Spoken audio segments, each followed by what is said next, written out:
नमस्कार, आप देख रहे हैं एडू स्पेस ए डिजिटल लर्निंग प्लेटफॉर्म। आज हम कुछ ग्रुप ऑफ कंट्रीज के बारे में देखेंगे जो अक्सर एग्जाम्स में आते हैं और अक्सर न्यूज़ में रहते हैं, जैसे G4, G6, G7, G8, G10, G11 and D10। इसके अलावा भी है ASEAN, BIMSTEC, SAARC, RCEP etcetera.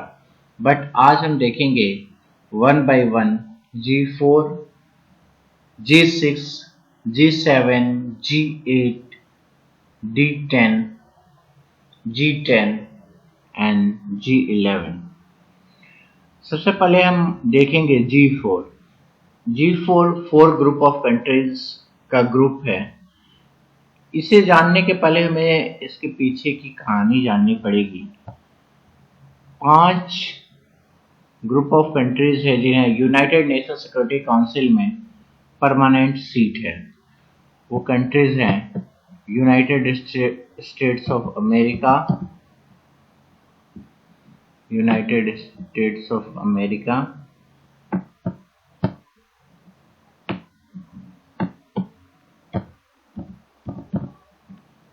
UK,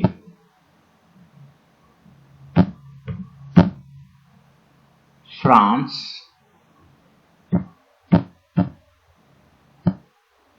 Russia and China. USA, UK, France, Russia and China. जैसा कि आपने देखा कि ये 5 कंट्रीज है जो हैं यूनाइटेड नेशन सिक्योरिटी काउंसिल में परमानेंट सीट्स हैं। अब ये G4 वैसे ग्रुप ऑफ कंट्रीज हैं जो ये डिमांड करते हैं कि उन्हें भी परमानेंट सीट मिलना चाहिए यूनाइटेड नेशन सिक्योरिटी काउंसिल में। और वो कंट्रीज हैं India, Japan, Germany and Brazil. India, Japan, Germany and Brazil. अब G6 कंट्रीज। G6 बेसिकली एक 6 कंट्री का समूह है जो कि टेक्नोलॉजिकली एडवांस्ड हैं और एडवांस्ड इकोनॉमी मानी जाती हैं। ये कंट्रीज हैं United states of America, UK, Germany, France, Italy, UK, Germany, France, Italy, USA,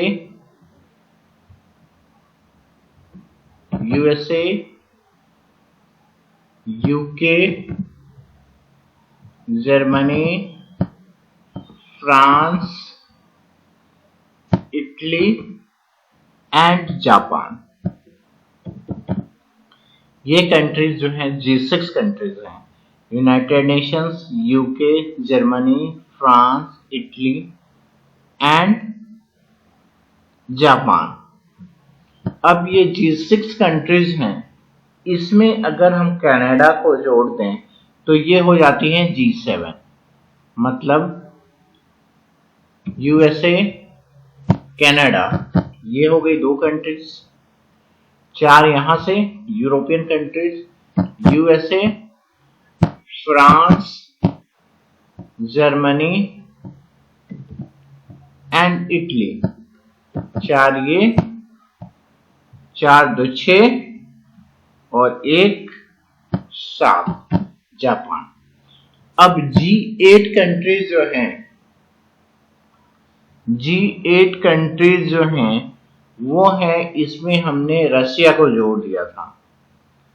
मतलब Canada, United states of America और इधर से UK, France, Germany, Italy,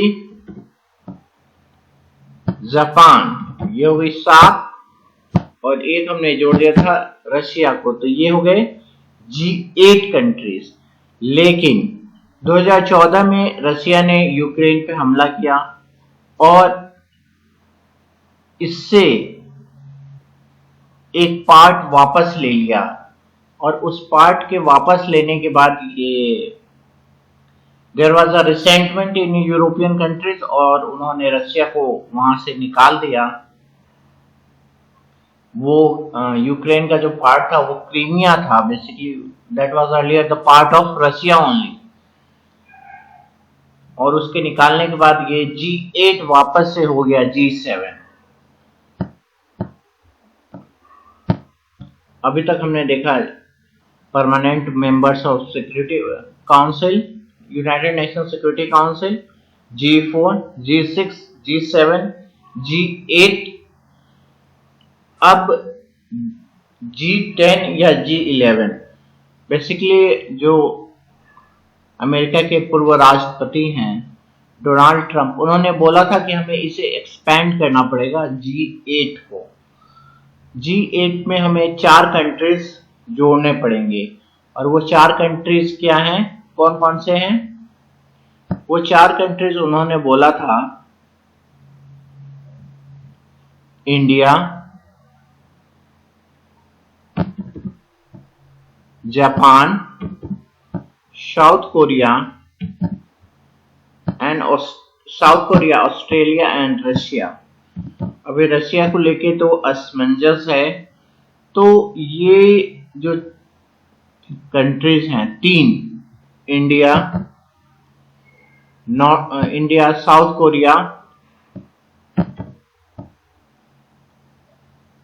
Australia, G7+3, ये हो गए G10। ये कंट्रीज को ही हम G10 बोलते हैं। अभी G7 का समिट जो है ब्रिटेन में हुआ है, उसके थीम क्या थे और इंडिया के लिए कितना महत्वपूर्ण था, इस पे हम जल्द ही एक वीडियो बनाएंगे। तब तक के लिए धन्यवाद। Hope this video would have been useful for you.